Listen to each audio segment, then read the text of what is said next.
Handicapper Steve here, handicapping the racing from Oaklawn Park here on Sunday. It's the 31st of December 2023. Gonna look the stakes action from Oaklawn, but before I get on to that, remember to please follow me on Twitter at Horse Racing Kid 5 for more selections for race courses around the world, and join me tomorrow for my Smarty Jones preview from Oaklawn, and also tomorrow for the Cheltenham UK New Year's Day jumps card.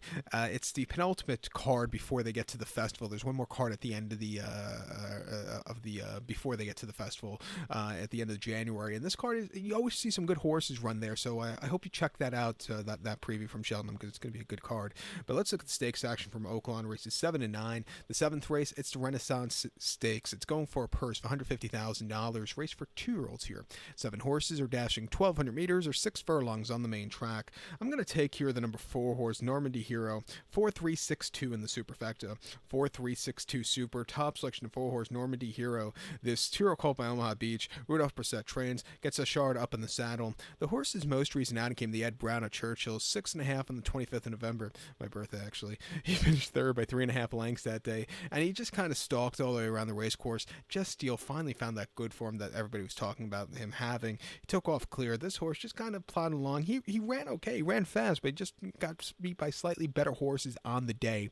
Not nearly facing tough horses today. Should get a good trip to close into. I think he get the job done. 2 back at the Bowman's Mill at Keeneland, 6 furlongs in late October. He finished second by a half a length that day, and he was really gaining late. He grinded it out to the wire after a wide trip, but he just missed. If the race was 6.5, he would have won by open lengths, but not a bad race after all said and done. And then early October at Keeneland, 6 furlongs in option 100, winning by a length from a tracking trip. He really took off clear. That was a very strong run. His races before that, on debut, he ran horribly at Ellis, where he just never was getting a good trip from a wide post draw, but came back to win a main special weight there quite nicely in the front end, and then just got into a bit of a speed duel in his race at first-time winners at Churchill in September, but it's really improved a lot since going up in class. He has a lot of ability here, training well. At 5-2, I'm going to use him.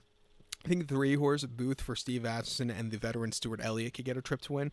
Actually ran that Ed Brown last time out, where he was just wide and completely hit the wall late, finishing 5th by 4.5 lengths as a 62 cents to the dollar favorite. He just didn't run a good race. He's getting a little extra weight here of 117 pounds. All the other horses are carrying mostly 124. Getting a little extra weight. Just keep an eye on that in some of these Oaklawn races. In early October, the 7th to be exact, Keelan going 6 in a main special weight. He won by 5.25 lengths, and on the front end all throughout, he put on a show. I thought that was a very good race with the 96 Bar. He has a lot of speed here. He's training well at the fairgrounds and at Churchill. I'm going to give him a shot here on the ticket at 3-1. But to recount my selection for the 7th from Oaklawn, it's the Renaissance. Going to take the 4 horse Normandy Hero. Give kudos to the 3 horse Booth. 4362 Super. 4-3 in the multi-race.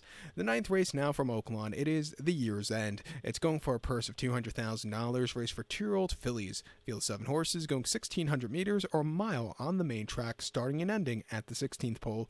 At the end of the meet here at Oaklawn, there's a starter handicap or a starter allowance race that they run at a mile 3/4, which is the Trails End, which is, it's been the traditional last race at Oaklawn as long as I can remember.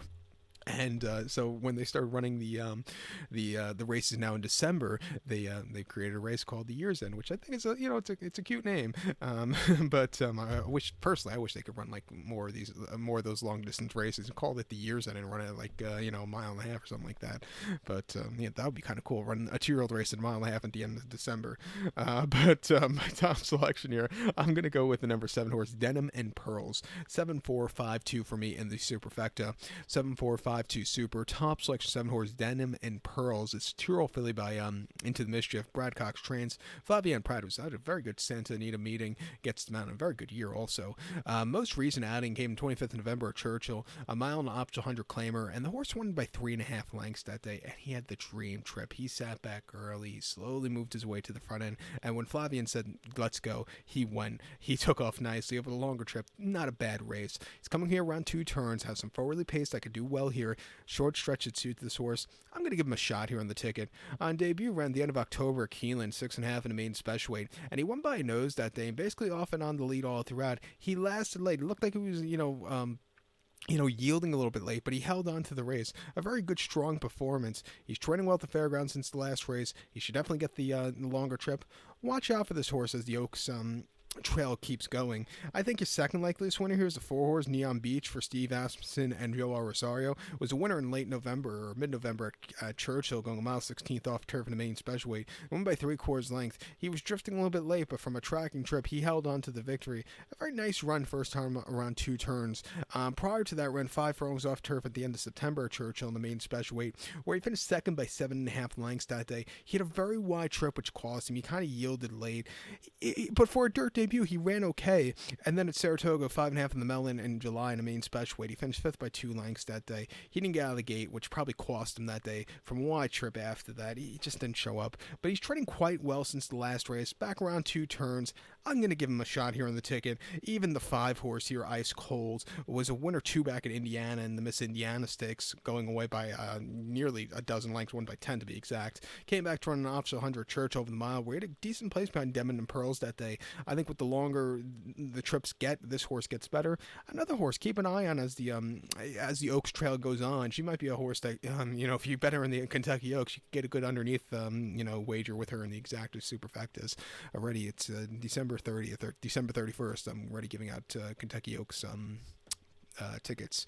But to recap my selections now for the Oaklawn's 9th race. It is the year's end. Gonna take the 7-horse Denim and Pearls. Give kudos to the 5-horse Ice Cold. Where are we? Or excuse me, the 4-horse Neon Beach and the 5-horse Ice Cold. 7-4-5-2 Super 7-4-5 in our multi-race.